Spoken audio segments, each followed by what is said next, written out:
Le score est sans appel. Avec plus de 96 points sur 100 possibles, la Banque mondiale vient de classer le Togo à la tête des États d'Afrique subsaharienne avec des lois qui confèrent aux femmes environ 77% des droits reconnus aux hommes.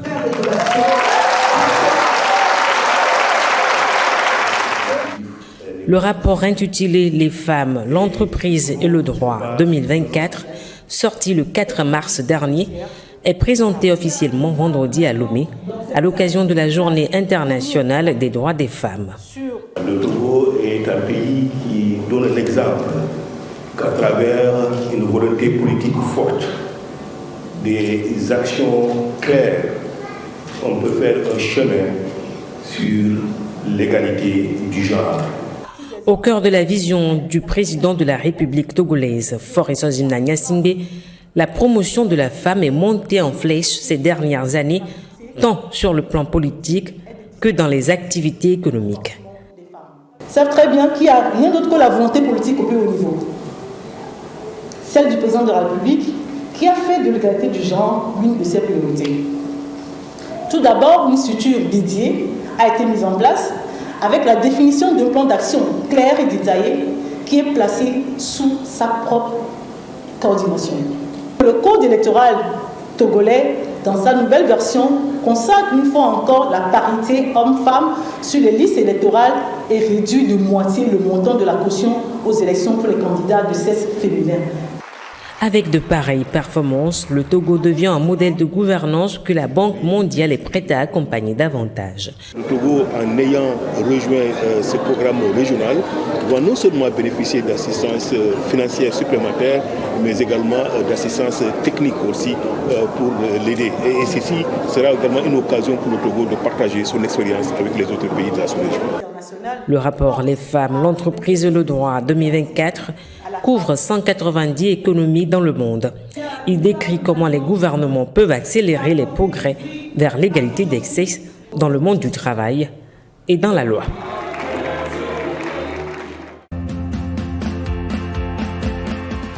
Trois ans après son dernier passage au Togo, Ousmane Diagana, vice-président de la Banque mondiale pour l'Afrique de l'Ouest et du Centre, a rencontré ce 8 mars le Premier ministre Victoire Toméga-Dogbé pour une séance de travail. Cette dernière a été enrichie par des discussions autour des projets réalisés dans les domaines du climat, de l'éducation, de l'énergie en partenariat avec la Banque mondiale et d'autres prévisions pour la bonne évolution de leurs relations. Il y a 3 ans, j'étais de passage. À ce moment-là, le Togo était au début de la mise en œuvre de sa feuille de route pour la période 2020-2024 et cette feuille de route nous a été présentée. Aujourd'hui, pendant la séance de travail que nous avons eue avec Madame le Premier ministre, un ensemble d'autres ministres, c'était de voir les progrès accomplis dans la mise en œuvre de la feuille de route. Et nous avons été véritablement impressionnés. Je pense que sur les différents axes comprend cette feuille de route, beaucoup de réalisations concrètes ont été faites. La Banque mondiale se réjouit pour sa part d'avoir accompagné le Togo à travers des financements, mais également à travers la mise à disposition d'une expertise, des projets nouveaux tels que des projets de filets sociaux, protection sociale ont été mis en place, des études analytiques extrêmement pointus tels que le rapport climat et développement ont été préparés, des programmes dans le secteur de l'éducation ont été également préparés et y compris aussi de nouveaux programmes tels l'électricité pour aider le Togo à accélérer sa marche vers un accès universel à l'électricité tout en créant des conditions pour que cette électricité puisse être abordable à la plupart des familles, mais également qu'elle supporte le développement économique et social du pays. On a apporté beaucoup d'accompagnement en matière de chiffres. Notre financement pour le Togo aujourd'hui dépasse les $1 milliard. Donc c'est une multiplication par 4 de ce que le niveau de notre accompagnement au Togo était il y a environ 5 ans et 6 ans.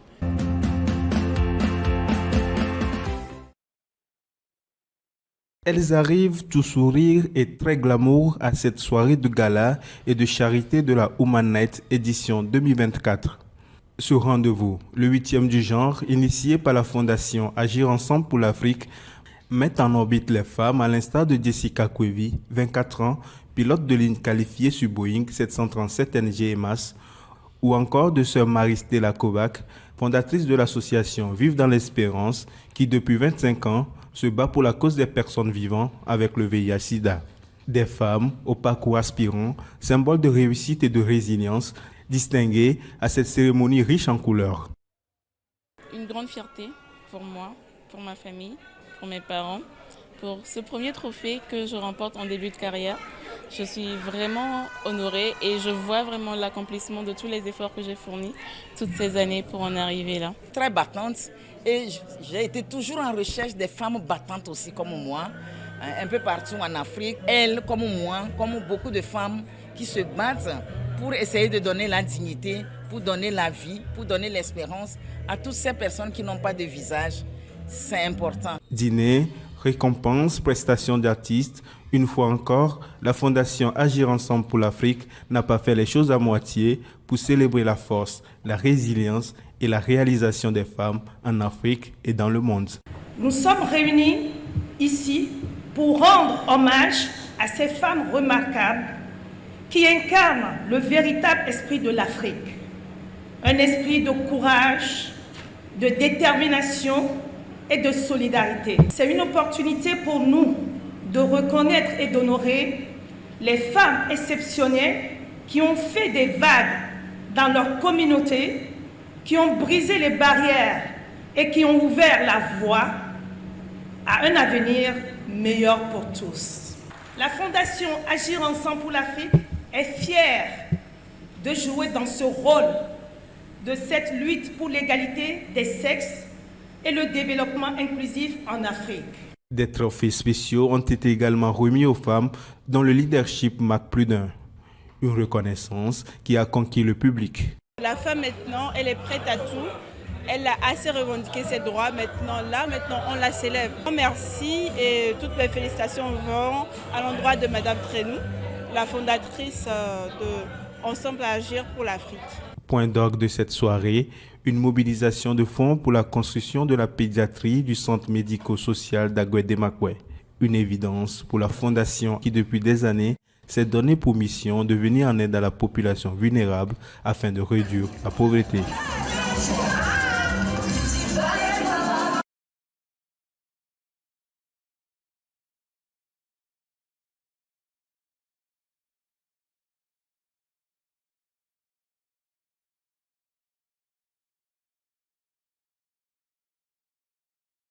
La dette de l'Afrique a augmenté 5 fois au cours des 20 dernières années, atteignant 700 milliards de dollars, dont 12% proviennent des prêts chinois, selon Chatham House. Les États-Unis et d'autres pays occidentaux pressent la Chine de participer à la restructuration de la dette, mais Pékin bloque les négociations en exigeant l'inclusion des institutions financières multilatérales. Cette impasse met en péril la stabilité économique de pays comme la Zambie, le Sri Lanka et le Ghana, qui peinent à rembourser leurs dettes principalement dues à la Chine. Les conséquences pourraient être désastreuses, avec des milliers de personnes risquant de plonger dans l'extrême pauvreté. La Banque mondiale a annoncé un financement de 40 millions de dollars pour le projet AICRA visant à promouvoir des technologies agricoles climato-intelligentes en Éthiopie, au Ghana, au Kenya, au Mali, au Sénégal et en Zambie. Ce projet, piloté par le CGIAR, comprend la validation d'innovations agricoles, la création d'un pôle régional pour les engrais et la santé des sols en Afrique de l'Ouest et bénéficie du soutien de partenaires tels que la Fondation Bill et Melinda Gates et l'Office chérifien des phosphates. Bouteina Guemazi de la Banque mondiale souligne l'importance des solutions régionales pour faire face au changement climatique et à la dégradation des sols en Afrique. Les échanges commerciaux entre la Chine et l'Afrique ont augmenté de 13,9% pour atteindre 47,8 milliards de dollars au cours des 2 premiers mois de 2024. La Chine exporte principalement des produits finis vers l'Afrique et importe des matières premières telles que le pétrole brut et le minerai de fer. Pour réduire le déséquilibre commercial, la Chine a supprimé les droits de douane sur la plupart des produits importés de 21 pays africains. Cette initiative fait suite à l'annonce du président chinois Xi Jinping visant à augmenter les importations chinoises de produits agricoles africains avec un objectif de 100 milliards de dollars par an à partir de 2022. L'Afrique du Sud est le premier partenaire commercial de la Chine en Afrique, suivi par le Nigeria, l'Angola et la République démocratique du Congo.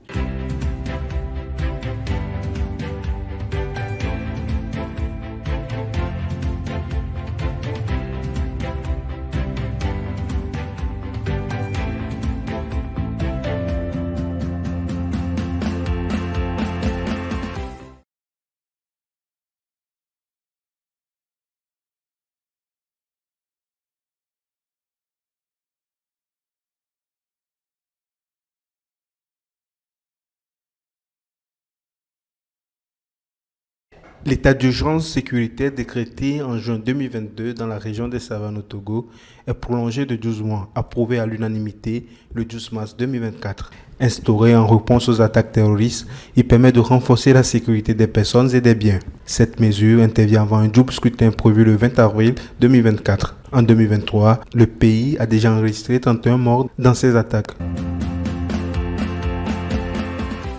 Le Rwanda et la République démocratique du Congo cherchent à apaiser les tensions diplomatiques alors que le Rwanda est accusé d'armer les rebelles du M23 dans l'est du pays. Une médiation angolaise pourrait faciliter une rencontre entre les présidents Kagame et Tshisekedi pour restaurer la paix dans la région. La RDC a également sollicité l'aide de ses voisins pour stabiliser la situation sécuritaire. Le directeur de la Banque africaine de développement condamne les prêts adossés aux ressources naturelles de l'Afrique tels que le pétrole ou les minéraux utilisés dans les technologies modernes. Il souligne que ces prêts ont conduit de nombreux pays africains à une crise financière en raison de l'évaluation difficile des actifs sous-jacents. Ce type de prêt est souvent présenté comme une opportunité pour financer des projets d'infrastructure, mais Adesina met en garde contre les risques associés à cette pratique.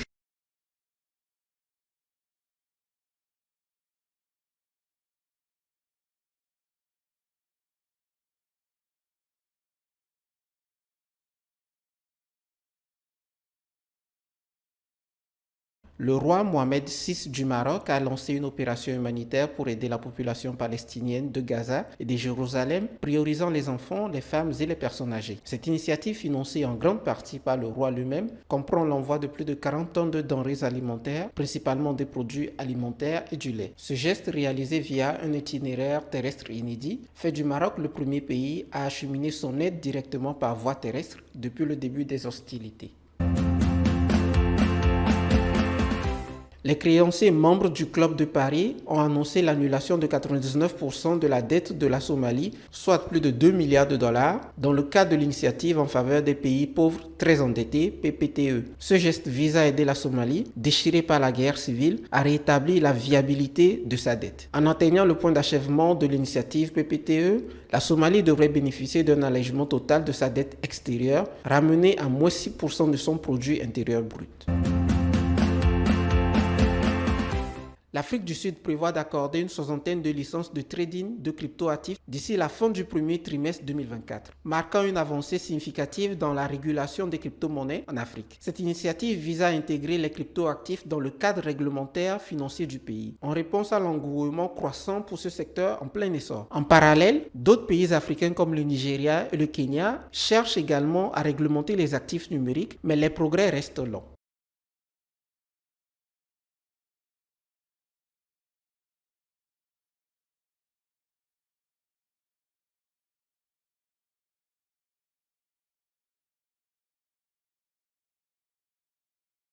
Internet Society Togo alerte sur les interruptions massives du réseau Internet affectant plusieurs pays de l'Afrique de l'Ouest et du Centre. Des dysfonctionnements sur les câbles sous-marins entraînent des coupures critiques en Côte d'Ivoire, des perturbations conséquentes au Libéria et au Bénin. La surveillance est continue, notamment au Togo, où l'attention est particulièrement portée sur l'évolution de la situation. La fondation Internet Society, fondée en 1992, s'efforce de promouvoir et d'orchestrer le progrès des réseaux informatiques à l'échelle mondiale. Le chapitre togolais, actif depuis 2001, s'engage à préserver Internet comme une ressource collective, accessible, interconnectée, sécurisée et digne de confiance. Le Togo lance un appel d'offres pour la cession de bons et d'obligations du Trésor visant à lever 35 milliards de francs CFA. Ces instruments financiers émis par le Trésor public togolais bénéficient de la garantie souveraine de l'État. L'organisation de l'émission est gérée par UMOA Titres en collaboration avec la BCEAO.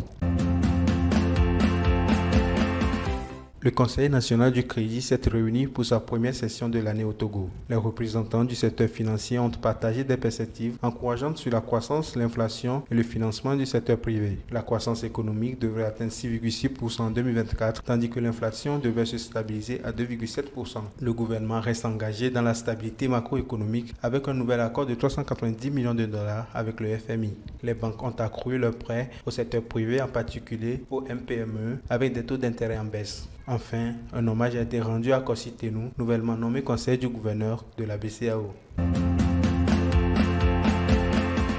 Le Nigeria rouvre ses frontières avec le Niger, levant également les sanctions économiques. Cette décision soulage les deux économies en favorisant les échanges commerciaux, notamment dans l'agriculture et l'énergie. La fermeture précédente avait affecté l'inflation alimentaire au Nigeria et le chômage des agriculteurs du Nord. La reprise de la fourniture électrique depuis le Nigeria est également saluée. De plus, les avoirs du Niger dans les banques de la CEDEAO sont dégelés, permettant au pays de bénéficier à nouveau de l'assistance financière régionale.